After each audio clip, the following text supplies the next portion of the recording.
welcome back. Hello, ladies. We're going to be reviewing the product turmeric curcumin. So what is turmeric curcumin?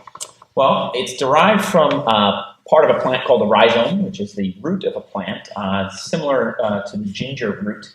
And reasons that people believe that this plant is good for health is mostly due to its antioxidant and anti-inflammatory properties. Curcumin itself is the active molecule of the plant, and it is a polyphenol, basically a long chain molecule with these two big rings on the end. And what that does is helps to increase and scavenge free radicals in your body, basically.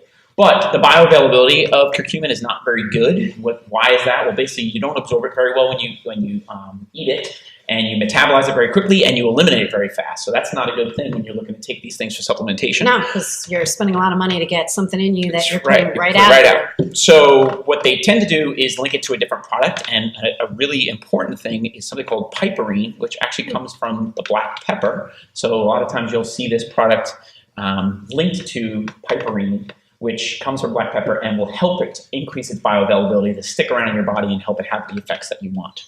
Now, I heard that curcumin has often been likened to an NSAID, or a non-steroidal anti-inflammatory, which are the things that we take on an everyday basis when we're sore, achy, things like Motrin and Advil. Sure. Aches and pains, inflammation, things like arthritis and pain, sure. So this is one of the reasons why athletes tend to take curcumin, and it's because the studies that have been done that look at it as an anti-inflammatory for muscle soreness and anti-inflammatory properties. One of the early studies that was done unfortunately didn't prove a lot in terms of showing its efficacy or its effectiveness, because one, it was a very small study, and two, one of the reasons they didn't give it a lot of validity is that it was sponsored by the actual producer of the curcumin supplement. And so it was looked at and people said, we're not really buying this. We don't see a lot of anti-inflammatory markers in the bloodstream. We don't see like improvement in terms of perceived soreness. So those early studies with athletes were sort of like put to the side. Now, I understand there's more research on it, and they're starting to say, hey, no, this really could be something. Yeah, I actually came across a great report. They put folks through what they call a downhill run test. And what they did is they checked their muscle markers prior to running and then after. And they had two groups, one that took curcumin and one that did not.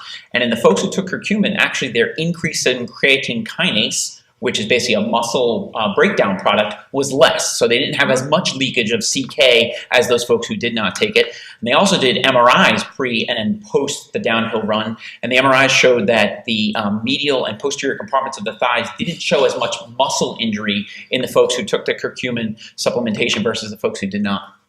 So it sounds to me like as we advanced with this supplement, we've learned how to make it better absorbed by the body, and also have learned that better delivered to the actual muscle and into the bloodstream as needed. Because prior to this, like you said, in and out. Right. And there are other things that they're looking into. You know, it may help with other health effects in the body. People who suffer from arthritis, like we spoke about, but also something called metabolic syndrome, which is kind of a precursor to diabetes. It may help to kind of control blood sugar and lower overall cholesterol.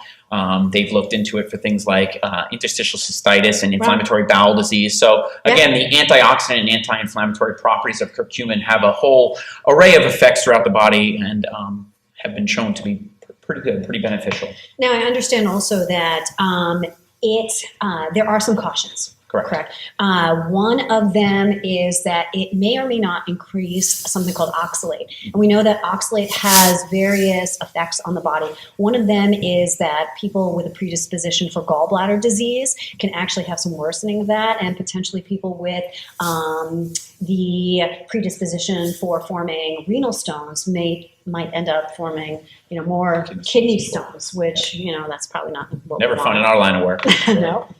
So other side effects, like things that are common that we hear about, are things like rash, diarrhea, nausea, upset stomach. Yeah. The usual things that you kind of hear about different things with different types of diet. Now, what's interesting about this supplement is that it came out of diet, right? So it is actually a spice and it is used in curry. People not only take it as a pill form, but people have also started introducing it into their diet via like just having more, curcumin added into their food. Sure, I think in Japan spice. They even put it into drinks. In some of the Asian countries, they'll drink it. So. And I was on WebMD, and WebMD is great. There's some things on that you can get some basic medical advice. And one of the things they were talking about was safety. And there is a quote on WebMD that says, possibly safe when used as an enema. I don't think I'm going to try that. No, I'm not going to try that one either. All right.